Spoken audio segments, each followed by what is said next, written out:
Milky Mist Paneer. Milky Mist Paneer. The Vivo V50 with stunning design and pro-level portrait photography. Pre-book now. Velamal feels proud to honor the physical education teachers with 5 cars and 15 lakhs.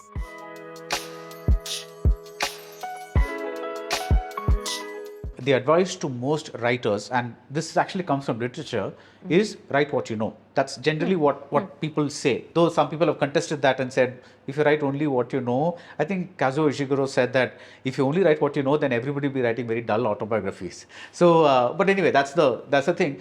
So you wrote what you knew, Bad Girl. But did you find, like a lot of people saying, how dare you show a girl this way? And two, how dare you show a Brahmin girl, a Tamram girl this way? Did that happen a lot? It has happened a lot since Now, the teaser came out. Yeah. Before that, again, I live in a woke bubble, surrounded by like-minded people, and it's as shocking to them as it is to me, the level at which, people seem to find this problematic. But I have also found, surprisingly, again, people in my family who've told me, I don't know what they're on about, like, avlo no offensive alliye. And these are people who even practice the religion very actively, which I don't, but they do. And, even they're like, no, but it's fair enough. I mean, from what they've seen, they're like, all of this happened, right? So it's okay, When I wrote the script, you tend to surround yourself with very like-minded people. So I did not get that reaction quite. Okay. At that point, you didn't. It's only after the teaser that the whole, or this thing whole. Yeah, that's the first time I realized that the world is not made up of, people who enjoyed this content. So, did that make you a little bit concerned about when the actual movie is going to be released? When is it going to be released? We don't have a date yet, but definitely pretty soon, because it's nearly done. I'm just fine-tuning my edit. Yeah. Like first half of the year? Definitely, yeah. Okay, yeah. So did that make you a little bit concerned about when the movie comes out, like maybe in a couple of months? Oh my God, this trailer or this teaser has had this kind of a reaction. What are they going to say about thing? Because the interesting thing about some of the reactions online, and I've been following this, is that there have been some women who've been actively saying things like, why we fought so hard to dispel the idea that feminism means smoking and drinking and this and that and all that, and they? now Okay. Sorry? Have they? Yeah, there are a couple of things out there. Yeah. So, and then now, this is what is being shown. For some reason, everybody is just focusing on the smoking and drinking. That one shot, That's become the whole movie in a sense. So that, I was wondering, did that have any, did that leave anything on? Okay, now I'm thinking, how is this movie going to be released? Is it brought in any? So as much as, there have been a lot of people talking about how this is destroying our culture and wanting to protect women, there has been overwhelming support, and so many women have reached out to me. I joined social media 2 days before my trailer came out. All my adult life, I've never been on social media, which would also explain where now I was just really living in a really safe, protective bubble. So when I did, join, lots of women reached out to me, lots of boys reached out to me and said they could really relate with this, and that I from the beginning, I didn't have any delusions about the fact that people would be offended by it. It would rub some people, it would ruffle some feathers, and that I was fine with that. And this movie is not for everyone, and the reactions are a lot less. I don't know. I'm sure there are people who wouldn't watch a similar movie with a male lead as well. It's just that they don't accuse those filmmakers of, destroying the fabric of, whatever. But these are films that have been made throughout history. It's just that this happens to be a female protagonist.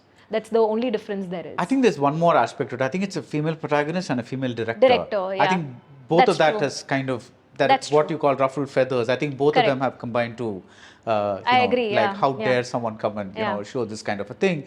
But what do you think about, again, I know you like to see only the films that appeal to you, but, do you believe in freedom of expression to the extent that, supposing, let's say, a film depicts a certain kind of vulgarity in the way women are addressed. I don't want to name anything right now. Sure. But there's tons of stuff, right? Yeah. That's every film ever made. So Do you think that those films have a right to exist? I actually do believe they do, but I also want us to have conversations about how they're really harmful to living, breathing people. Okay. It's not, I'm not talking about... Sorry to interrupt, but, Yeah, please. but when you, so if you're, I'm a little confused. You're saying they have a right to exist, but they should also, wouldn't it be easier if they did not exist in that way?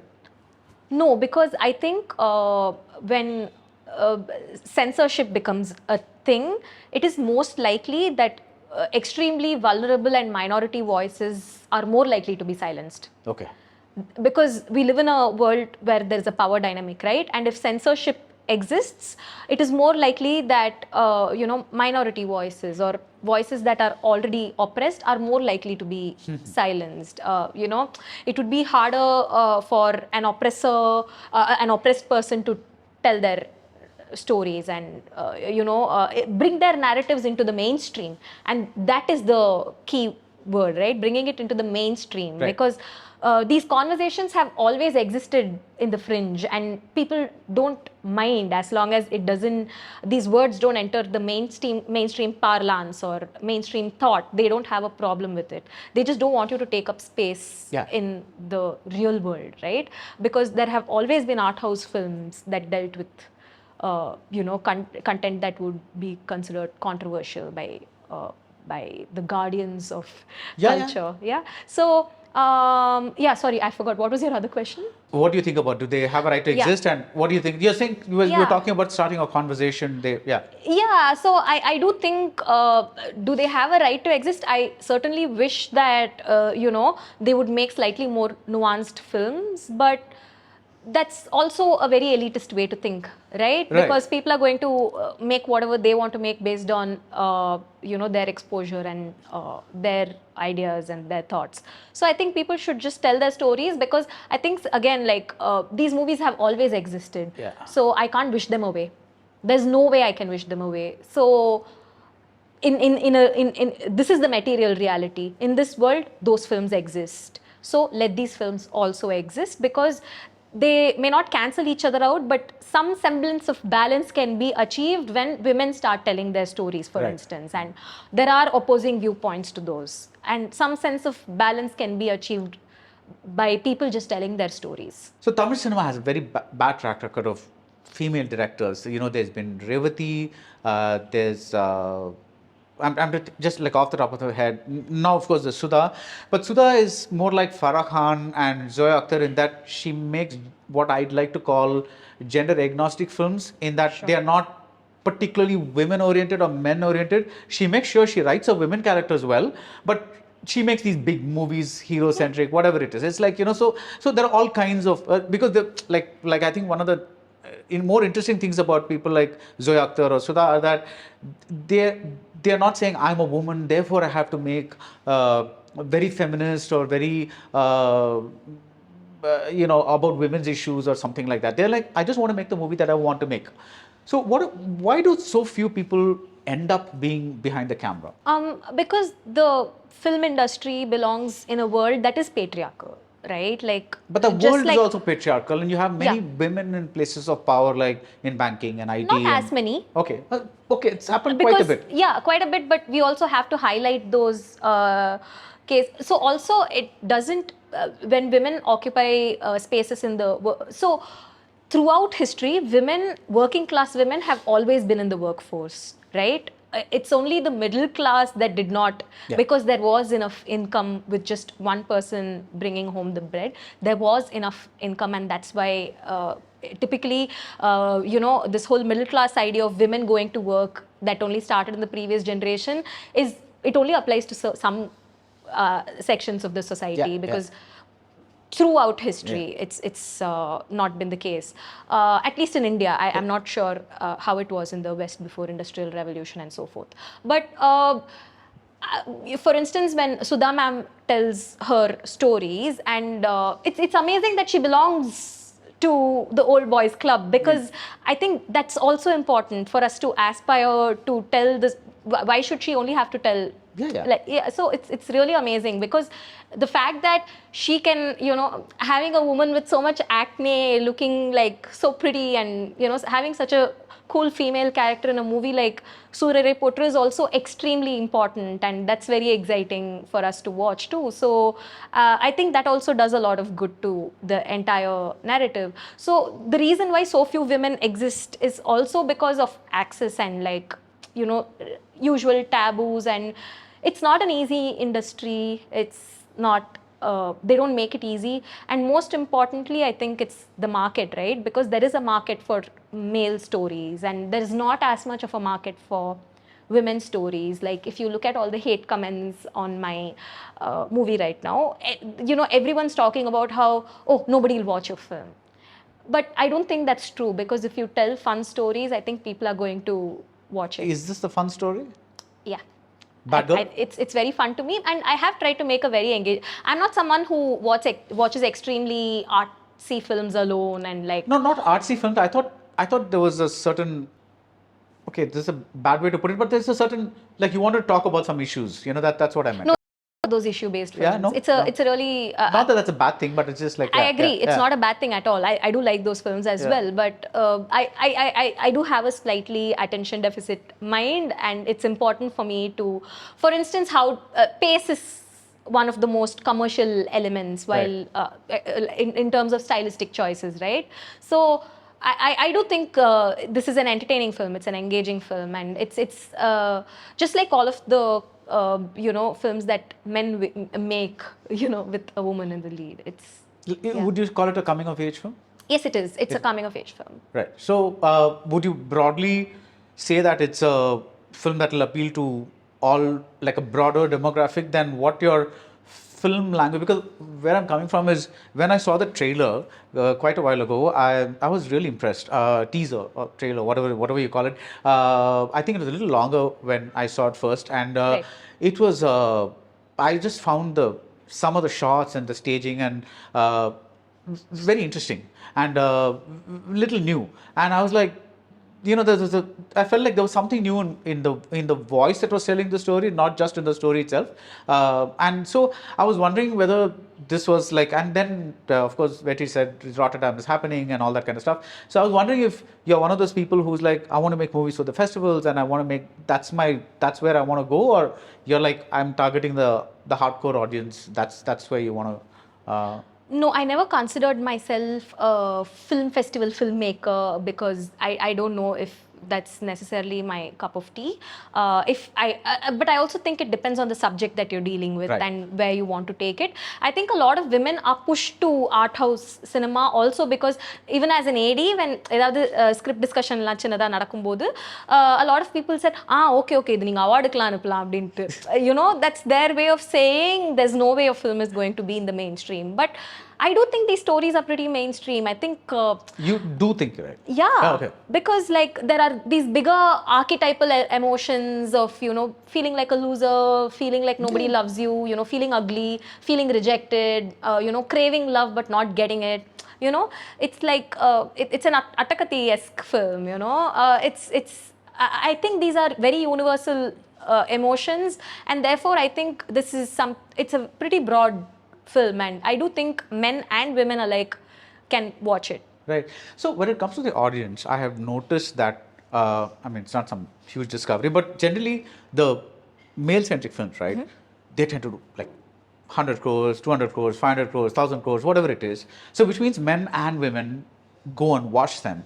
But when it comes to movies led by women, the recent example being, not so recent example being Kolamavu Kokila, or maybe even the movies that came before that, there's always a ceiling on what those movies do in theaters. And I wondered about that. This is an appreciated film. People have liked the film. Like, it's gotten good reviews all over. Like, people who watched it, which is the most important thing, right? The audience liked the film. Then why is it not going above a certain commercial limit? Why is it stopping there? Marketing, right? Because it's marketing. It's all about marketing, and it's also the fact that multiplex culture means that. So in the 90s, that was not the case, right? We had films that were coming out, and like if you didn't have a big marketing budget, but there would be one screen or one show that kept your film alive, and slowly word of mouth happens and the film picks up because it's good or because there's an audience for it, you know, because good is also a very subjective word. Yeah. So like there is an audience for it, and eventually the film could pick up and people would watch it and enjoy it, and it would become a hit. But you don't have that anymore. So a movie, whatever the film manages to collect within the opening weekend and the days that follow, so you need to release it in as many screens as carpet possible. bomb the whole, yeah. So when you're releasing a film in that many screens, it's like, and these numbers are also a little murky. Oh, yeah. Yeah. But So it's only making that kind of money because people have nothing to do, especially in a city like Chennai. What do you do on a weekend, right? You have to go to the movies. There's absolutely nothing to do in this country, you know. Like cricket and cinema are the two main sources of entertainment. So it's pretty much shout down. People don't watch those movies because they're good. You know, a lot of these films that have come out in the recent past, not naming any of the films, people know from the trailer that they're not going to have a good experience. They go and watch it anyway, and this filmmaker and that hero, they just get another shot to make a really crappy film again. That happens because, and I ask my friends, why would you go and watch it? Why are you contributing to the revenue? Like, go watch Kotukali instead, you know? And they're like, no, we're going to go hate watch this film. Oh, hate even watch, if yeah, not, yeah, even yeah. if not anything else, people want to go and hate watch films that are not good, and that again contributes to the revenue. It's the marketing spend because everybody wants to belong to the. So it's a FOMO-ish kind of thing. Yeah.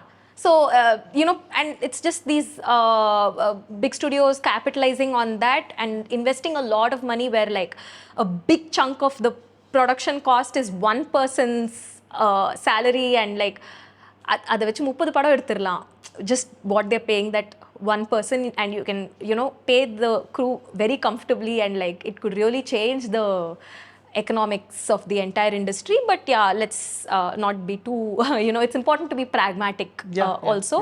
But that's literally why like for instance when Payal Kapadia released All We Imagine Is Light, and you know city by city, state by state avanga release pannanga, and I do believe that, you know, it may not be the kind of film where like, you know, you can just have that one hook step that's on Instagram everywhere, so people feel like, hey, I have to go watch that film and upload a reel tonight, you know.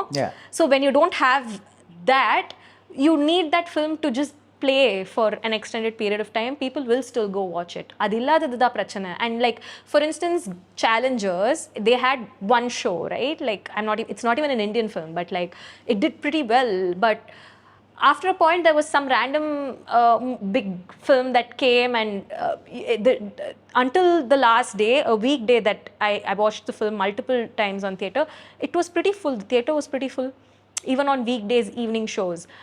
They had to pull the film out, not because there weren't takers, but because you have to make space for a big film. But I think I disagree with you slightly there, because I think Challengers is a much more accessible film, because it's like it's a kind of a love triangle.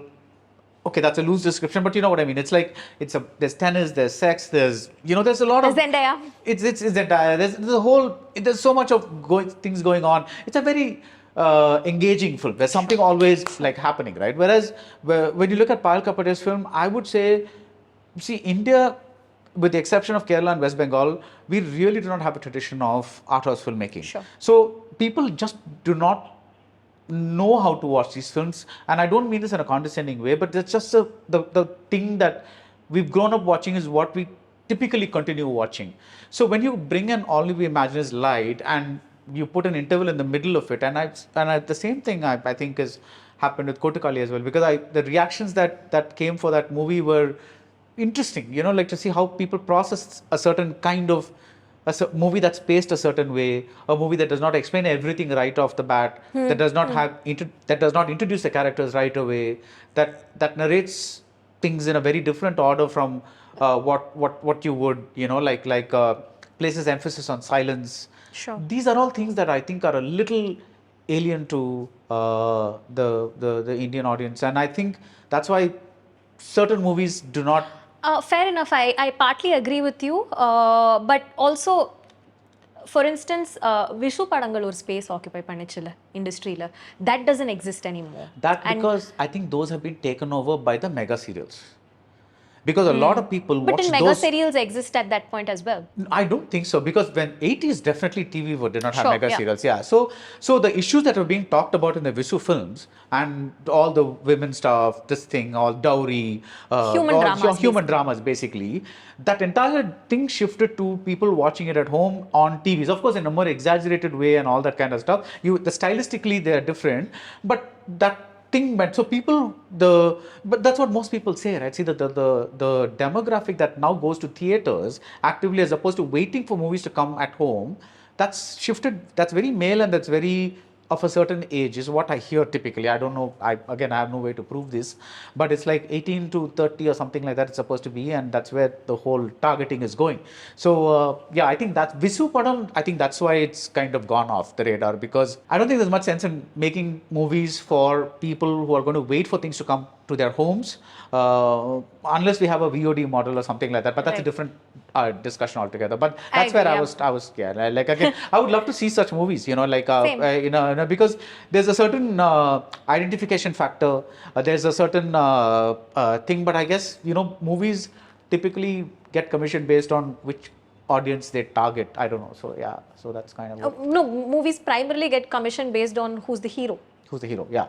And the hero targets, brings in a certain market, first week audience or whatever it is. You said, right, 3 days, first 3 days. Correct. So that's possibly what the thing is. So what is your plan for having, or rather, what is your marketing strategy for having those first 3 days go out to the maximum audience possible? How are you planning to bring this to that audience? It's not my area of expertise. It's not something. But you've been having discussions, right? It's like. Not really, no. Oh, okay.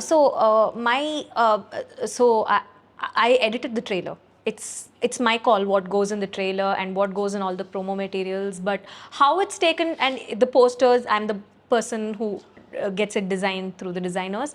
Those creative choices are mine, and like presenting my story to the world is my job. But how it's marketed, actually, that's not something I'm very familiar with. But I genuinely feel, maybe I'm just being naive, but I genuinely feel that if you just tell a story from your heart, especially when there is a void, right? I do know it's true that everyone's frustrated with the movies that are coming out. I do know that, people are not talking about it, but let's talk about the elephant in the room, that people are very unhappy with all of the big hero films that are coming out. It's not, there's no, people are talking about it. I think the way big movies are being trolled right now, the memes that come out, earlier it used to be like, there used to be a certain, I don't know whether it was fear or respect or whatever it is, but when a big hero movie was a bit of a stinker, people would kind of, say the hero did well, but the movie is not kind of thing. But now it's open season. They get trolled left, right, and center. So I don't think people are not talking about it. So yeah. I don't know if trolling is also a sign, because I don't know if how much of that is motivated and how much of it is like, the rival hero, goading his fans. So again, it's like new social media stuff I'm still getting used to. But I do think if you tell a story from your heart, and I know this is a very authentic story, and I do think it's everybody who's watched it so far has really loved the film. So I think if you make a film that people like, they're going to watch it. They're going to watch it? I feel like, and that is the only thing I'm good at doing at this point, which is like trying to tell my story. The marketing is not really my... Yeah, and I do think it's also an entertaining film. It's an engaging film. So I think it'll find its way to its audience. Yeah, nice, yeah. Again, hypothetically, are you prepared for a conservative audience that may say, my daughter saw Bad Girl and that's spoiled her? It's very likely that their daughter's already spoiled, but having said that, what is spoiled even? No. Yeah, so, but that would be my question. I also don't think filmmakers can carry so much responsibility on their shoulders, and I think people are just going to do whatever. I think life inspires art. Sure, like if there's a big hero smoking on screen and making it look really hot, it's likely that someone's going to want to like do that. Like I'm sure there is like Shaktiman Pathu na vandu motta madile endu gudikren. Those things happen, but this is not the kind of film where again, I'm not like someone who says, oh, movies are just movies. I do believe that I believe in socially responsible filmmaking, and we've put in a lot of thought into each and everything we've done. It's not just me. Like I do have a producer also who wouldn't have greenlit this project if he hadn't. You're talking about Vetrimaran? Yes, Okay. yes, and he is someone who wouldn't want to put poison out there. Not. I don't think I believe in that either. I do believe in the power of cinema and ultimately goodness, right? So I don't think anybody is going to get spoiled watching this film, because that is not at all. Trailer olunga pata, I think they'll realize that it's human drama, and you need to come into this. You can't watch this film with the same gaze as a movie where a hero comes and or karuthu vechu or paattu paadittu adukapprama he goes and does really sexist things. You have to have a certain gaze to watch those films.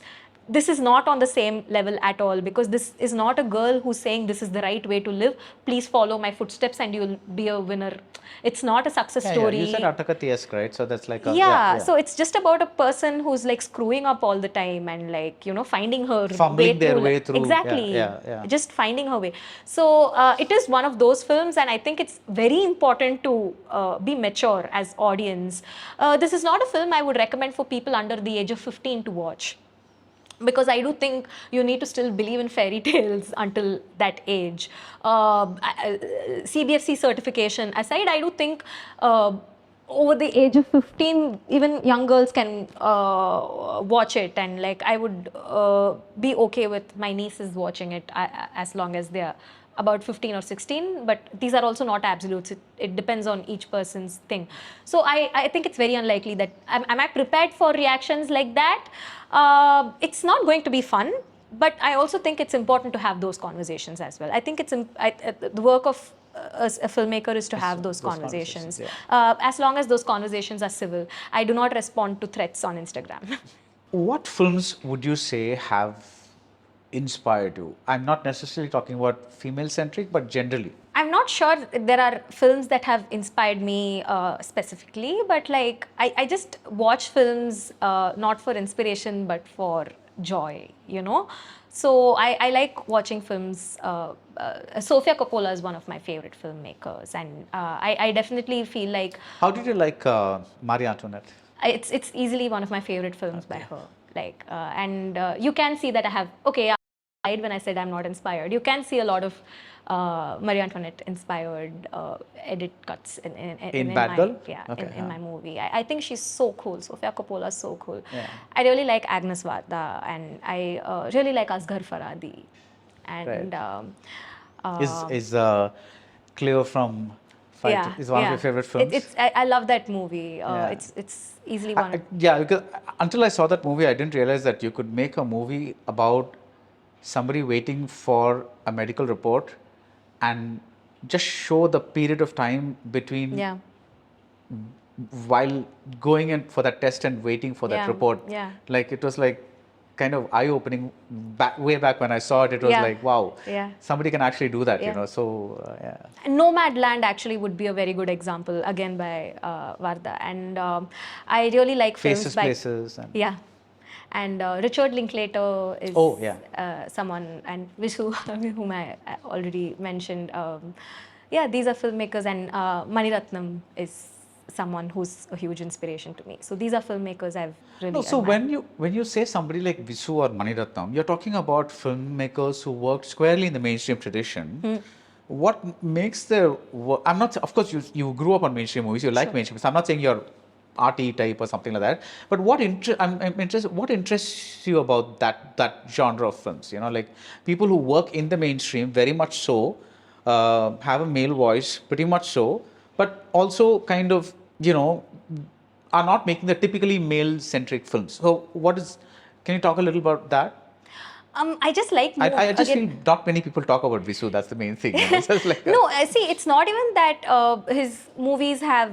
like if I watched it right now, just like any other movie from a different period, I would find elements that don't go with, current day wokeness Sure. or meet standards of current day wokeness, right? And that's okay because he made movies. It's really important to understand that movies don't have to age well in order for them to be good Which is movies. one of the first things we talked about, actually. Sure. Yeah, because we've talked about how do you look at this film at this particular time. Anyway, Yeah. Again, I would say, as much as I said I really like his films, I haven't watched any of his films in the recent past. Yeah. It's not a movie I would stream right now and watch, but maybe I should because just to see how I would react to it right now. But I remember really enjoying them. I think movies are just something that give you, it's very intuitive, right? Either something sparks joy in you or it doesn't. So I think it's like your body and your mind reacting to something. It's like either you're excited by it or you're not. So I do think it's more intuitive. It's not a very cerebral process. I think it's very cerebral, actually, because Yeah. not to start an argument or something like that, but just like I just wanted to tell you myself, because I think Samsaram and the Minsaram is one of the most revolutionary movies made. Sure, yeah. Of course, it has comedy, songs, this, that, all that kind of stuff. But to show that you cannot mend what is broken at the end of a movie, that's huge. You're Sure. talking about, I think, early to mid 80s. Yeah. To show that, you know, once a relationship is broken, how you put it's like that. What Not is that? idealizing joint families, those things. Yeah, it's like you know, this is not the ideal family. There's like screw ups happening, and you know, once that woman feels rejected, she basically says, "Sorry, we cannot go back to the way we were. I just can't say like I forgive you," and you know that. I think that's huge. Yeah. So I think there you can watch that cerebrally. I don't mean intellectually or whatever it is, but they do spark an idea in you. They do spark a thought in you, as opposed to just joy. As like I'm enjoying Manorama's comedy, I'm enjoying that, but I'm also I'm thinking about this one aspect. It's like, wow, that's right. Yeah? Once a relationship is broken, can it really ever, you know, be mended? That's something really worth thinking about. You know, like that, I agree, that's what I mean. So I think cerebral movies can have that effect on you. Sure, yeah. Like movies can have that cerebral effect on you, rather, to put it that way. Yeah. I think I do agree with you. So yeah, finally, it was great talking to you. I just want a last bit of thing from you, which is that what is your advice for, you've made your first film. What is your advice to all the women out there who are aspiring to be ADs or want to become filmmakers? What are some of the immediate things that come to you that says these are the things you should do? Like, you know, what would you say? If someone's aspiring to be an AD, equip yourself with very interesting technical skills, because there's lots of people out there, lots of men out there, you are taking their jobs. You know, you're typically going to, unless you have access to the director, it's very likely you'll be applying for jobs with the first AD. So equip yourself with Photoshop skills, learn a editing software. I went and learned Final Cut Pro, which is useless now because now it's FCP 10 and the interface has changed. But I learned FCP 7 at that point, which gave me access to the rushes, and it's helpful to have technical skills. Learn to type in Tamil. I mean, it depends on the director you end up working for, but learn to type really fast, because I was the last AD, but like I could type really fast, so I got access to the scene papers. Illana, I wouldn't have had access to the scene papers. If you're the AD that has access to the scene papers, that's just going to help you climb up the ladder really fast, or you're just going to be doing field clearing till the day you die. So equip yourself with technical skills. Photoshop helps, Illustrator, like just all of that. Editing softwares really help, typing. So, and language skills, you know, just learn to be really fluent in Tamil to read and write, because, you know, it's important to be able to write really fast and work on your handwriting. I haven't worked on that yet, but like, You write your scripts? Yeah. You handwrite your scripts? Yes, pen and paper. I'm pen and paper. And did your dialogues, did you write like Aval as AVAL or No. like Tamil Aval you Yeah. wrote it? Okay. Yeah, I actually didn't grow up studying Tamil. I grew up in Orissa, and by the time I came here, it was too late for me to start a language. So You my picked it second up. language was never Tamil. But after I became an AD, I went for tuition and I learned Tamil. And Oh, how cool. Yeah, nice. Yeah. But எனக்கு வந்து இந்த கூதம் ஆனந்த விகடன் அதை பார்த்து தான் பேசிக்காக எனக்கு letters தெரியும் somehow. And I just learned Tamil, but it's still not great. I can't read a novel for pleasure. If I had to read because there is some கொஞ்சம் எழுத்துக்கூட்டி தான் தமிழ் படிப்பேன். I'm still not great with reading, old Tamil. Screenplays typically in like very colloquial Tamil, so I can manage that. Madras Tamil pro level at reading and writing because of the films I worked on. So those are things that I feel that ADs should, men or women, should equip themselves with, because there are lots of people doing these jobs. Just being good at these skills is, it's going to look very good on your resume, and it's going to help you climb up the ladder really fast. And for filmmakers, I don't know, I don't think I've reached that point. I know, but yeah, from what you've seen, I think it's important to have fun. It's important to not take it too seriously, because if you're a fun person who really derives joy from life, you're going to attract really good energy. Your team is going to be really fun. So fun people are more creative. People who are too rigid are not that creative. So if you want to attract a lot of fun and interesting people, maybe don't be too serious and boring and rigid. So just have fun and like be bad. I think, but I think it's too premature for me to be doling out advice. no, at this point. I think actually advice can come from anywhere, and it could be useful because see, you've actually been through the process. You've been an AD, you've been a director, so I think you're in a better position to give advice than many people. One more advice: do lots of shots. Do lots of You shots. said that, yeah. I do feel that more coverage is. You can always make decisions later in edit.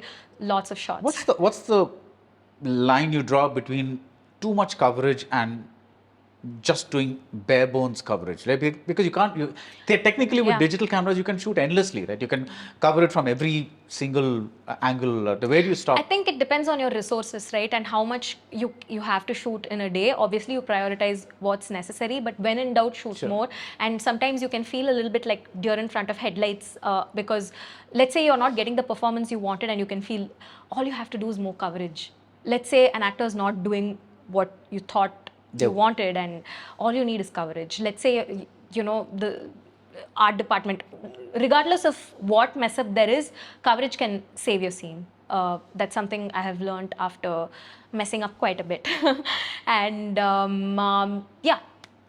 basically that. So good. Thanks for the conversation. I really enjoyed it, and I wish you all the best for Bad Girls release. Thank you. You say it's in a couple of months, I think. So Yes. all the best. Fingers crossed. Thank you so much. Yeah.